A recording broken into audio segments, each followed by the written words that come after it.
kanak-kanak Yesus dipersembahkan di Kenisa. Ini peristiwa Yesus yang luar biasa. Karena apa? Di sana terjadi pertemuan antara Simeon, Hana, orang tua dari Yesus yaitu Maria dan Yosef, dan kanak-kanak Yesus sendiri. Dan apa yang terjadi? Ramalan-ramalan atau nubuat-nubuat lebih tepat dari Simeon dikatakan anak ini ditentukan untuk menjadi sesuatu yang besar, seseorang yang besar yang menentukan jatuhnya, bangunnya bangsa Israel.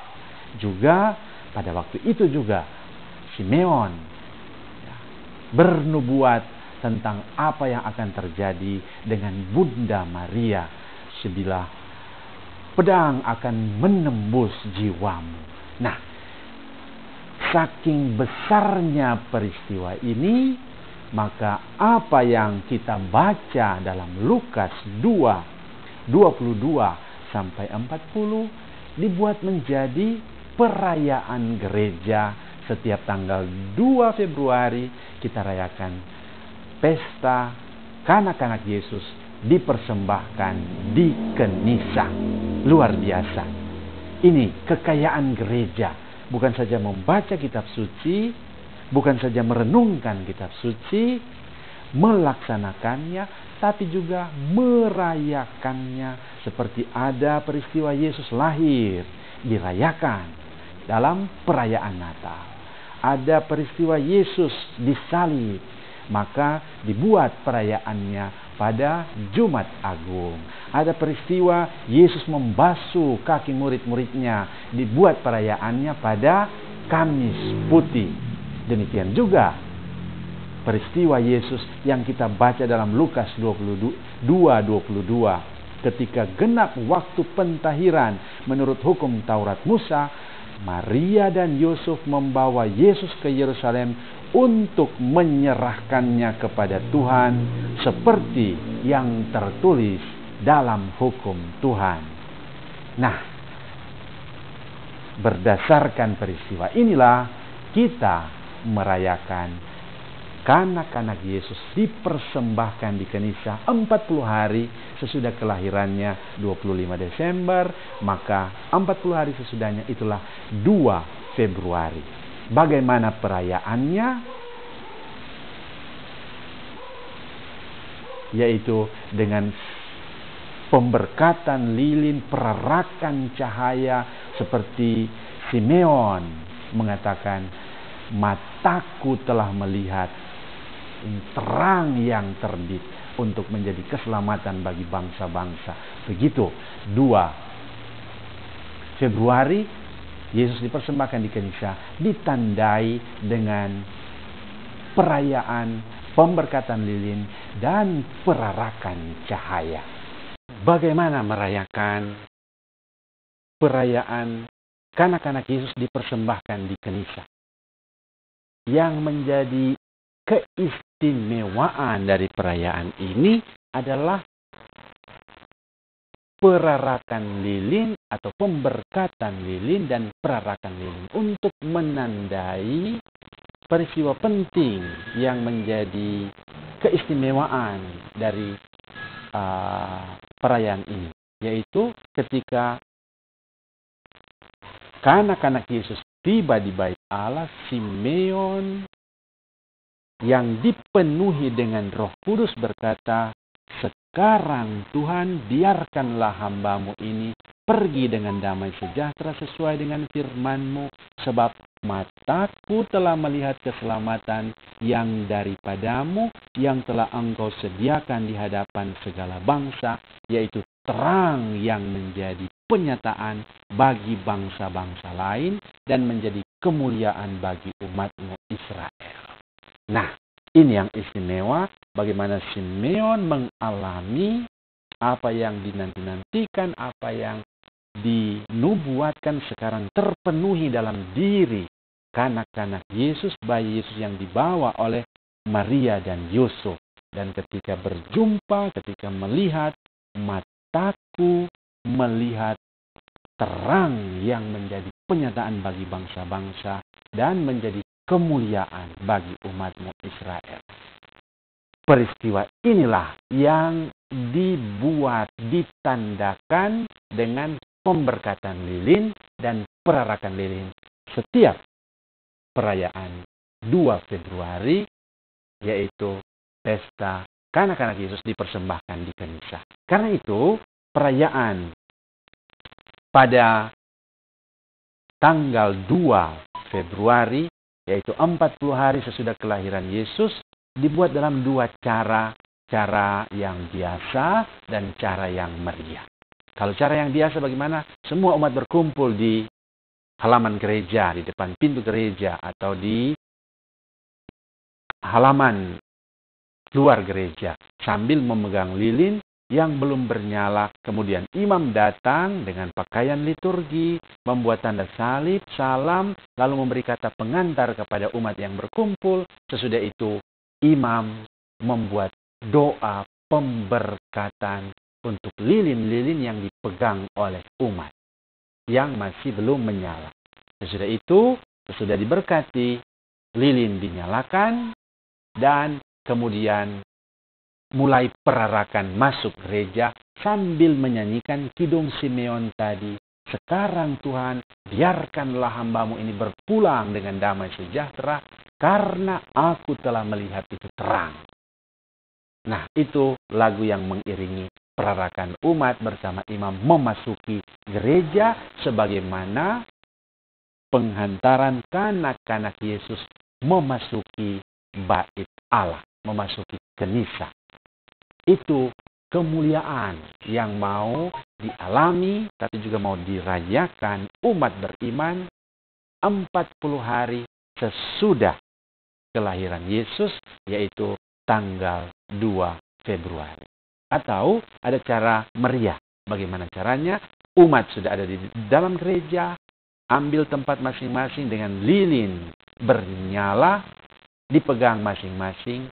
Lantas imam dengan para pelayan, wakil-wakil umat, datang berdiri di depan pintu gereja dan membuat pembukaan di sana, tanda salib, salam, kata pengantar. Sesudah itu, imam mulai memberkati lilin umat. Sesudah lilin-lilin diberkati, imam memegang lilinnya sendiri.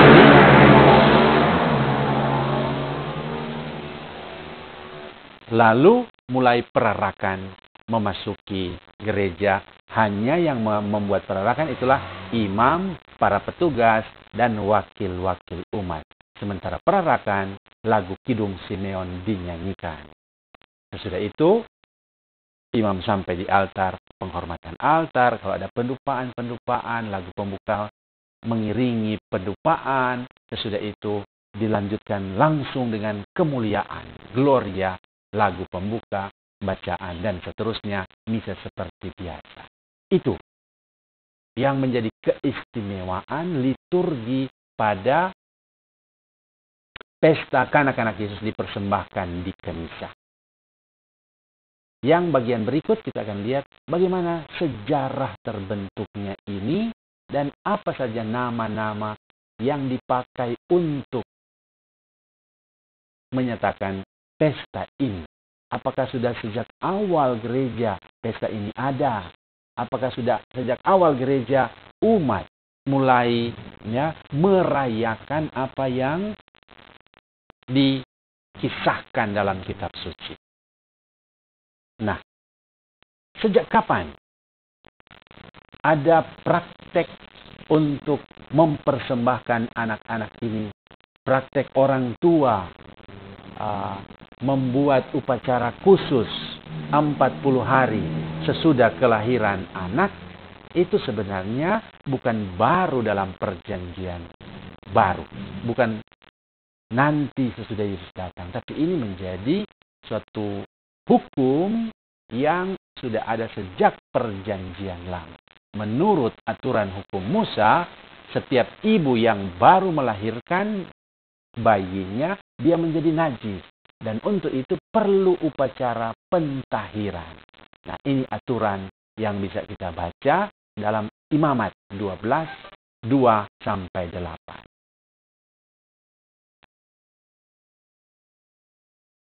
Ada beda antara anak laki-laki dan anak perempuan. Ibu yang melahirkan anak laki-laki, maka sang ibu menjadi najis selama 7 hari. Seperti Yesus, seorang anak laki-laki yang pertama, maka najis Ibu Maria najis selama 7 hari. Hari ke-8 dia disunatkan dan diberi nama. Itu tradisi Yahudi. Itu hukum Musa. Ya. Nah, jadi najis selama 7 hari, tapi kemudian masih ditambah lagi dengan 33 hari untuk menantikan waktu pentahiran. Sehingga seluruhnya berjumlah 40 hari sesudah melahirkan. 7 hari sesudah itu, hari ke-8, sunat dan pemberian nama.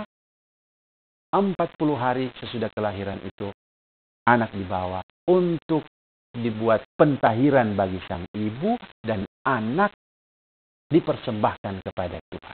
Bagaimana kalau anak perempuan yang dilahirkan? Ibu akan mengalami masa kenajisan itu selama 14 hari. Lalu menantikan 66 hari. Untuk baru boleh melakukan pentahiran. Jadi kalau laki-laki 7 hari sudah bisa disunat, kalau perempuan nanti 14 hari.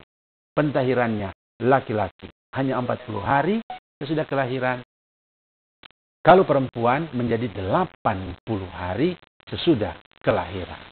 Nah, sesudah itu sang ibu boleh membawa anak ini baik laki-laki perempuan untuk mempersembahkan kurban. Apa itu? Kambing atau domba jika mereka mampu. Tapi jika mereka tidak mampu, mereka harus membawa 2 burung tekukur atau 2 anak burung merpati. Seperti yang diperintahkan dalam Imamat 12, 2-8.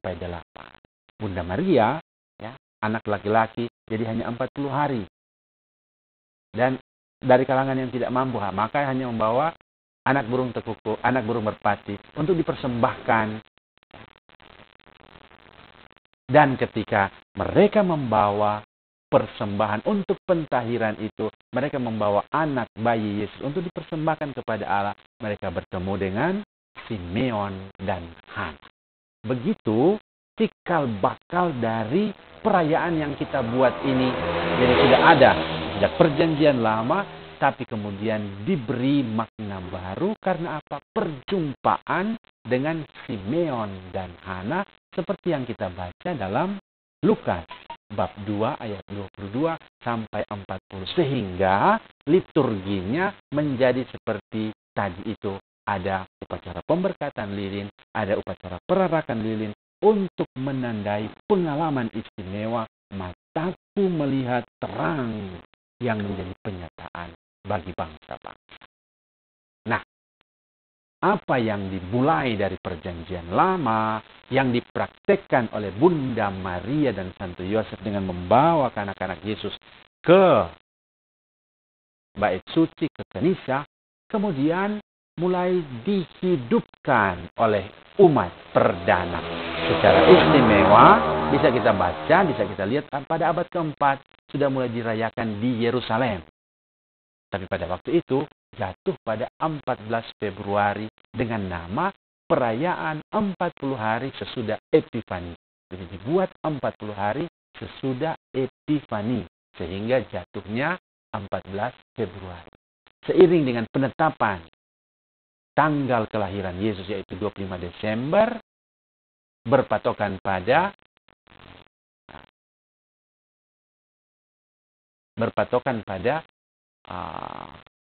kabar tentang kelahiran Yohanes Pembaptis, maka pesta ini sudah mulai dirayakan bukan lagi 14 Februari tapi 2 Februari. Karena sudah mulai ditetapkan yaitu Santo Chrysostomus, kemudian oleh Paus Julius pertama menetapkan 25 Desember sebagai hari kelahiran, dihitung 40 hari menjadi 2 Februari. Sejak kapan? Ya sejak abad ke-4. Kemudian abad ke-6, perayaan ini sudah menjadi perayaan resmi di gereja-gereja, baik di gereja-gereja ritus barat maupun gereja-gereja di ritus timur, Konstantinopel, Antioquia, Yunani. Begitu. abad ke-7, Paus Sergius pertama memperkenalkan, jadi kalau pertama hanya merayakan, mempersembahkan kanak-kanak Yesus itu, nanti abad ke-7 Paus Sergius pertama memperkenalkan adanya perarakan cahaya dalam upacara ini. Jadi abad ke-4, ke-5, ke-6 belum ada upacara cahaya. Nanti abad ke-7 mulai ditambahkan dengan melihat kekayaan dan keistimewaan dari upacara ini, maka Paus Sergius menambahkan itu perarakan cahaya. Abad ke-11 ditambahkan lagi upacara pemberkatan lilin untuk perarakan cahaya. Tahun 1960 ditetapkan ini sebagai pesta, ya, kanak-kanak Yesus dipersembahkan di kanisa. Kenapa sebelumnya bukan? Karena sebelumnya lebih menekankan pada tradisi Yahudi, bukan lebih pada kanak-kanak Yesus yang dipersembahkan, tapi lebih tradisi di mana sang ibu mesti pergi untuk upacara pentahiran. Tapi perlahan-lahan disadari bahwa ini bukan sekedar upacara pentahiran, tapi sebenarnya adalah perjumpaan istimewa antara Simeon dan kanak-kanak Yesus yang mau dipersembahkan di kanisa, yang datang ke baitnya sebenarnya. Maka itu dibuat itu upacara perarakan cahaya, pemberkatan cahaya, dan 1960 namanya diganti menjadi bukan pesta Bunda Maria lagi, di mana ibu yang datang untuk pentahiran, tapi pesta Yesus dipersembahkan di kanisa. Karena itu namanya mengalami perubahan, ya, dari pentahiran Santa Perawan Maria, begitu nama sesuai yang kita dapat dalam Injil Lukas bab 2 ayat 22 dan seterusnya, sesuai dengan tradisi Yahudi, pelan-pelan berubah menjadi perayaan 40 hari sesudah Epifani, yang kemudian jatuh pada 14 Februari. Tapi awalnya itulah upacara pentahiran Santa Perawan Maria. Kemudian perayaannya abad keempat itu dibuat dengan nama sudah berbeda. Perayaan 40 hari sesudah Epifani, jatuhnya 14 Februari. Kemudian seiring dengan penetapan tanggal kelahiran Yesus 25 Desember, maka dibuat menjadi 2 Februari, tapi dengan nama lagi sudah berbeda. Perayaan perjumpaan Tuhan dan bundanya dengan Simeon dan Hana. Itu bisa kita temukan di gereja Yunani. Kemudian ada lagi nama yang berkembang di gereja Armenia, itulah perayaan masuknya Putra Allah ke dalam bait Allah. Jadi bukan Yesus dipersembahkan, tapi masuknya Putra Allah ke dalam baitnya.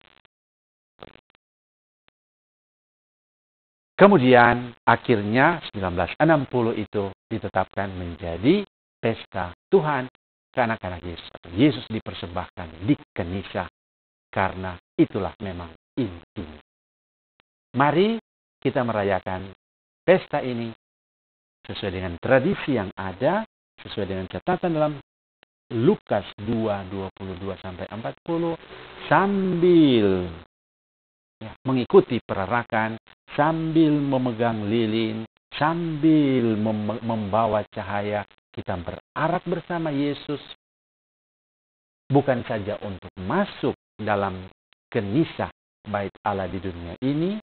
Kita berharap kita mampu setia berarak bersama Dia sampai masuk rumah Allah yang kekal. Terima kasih.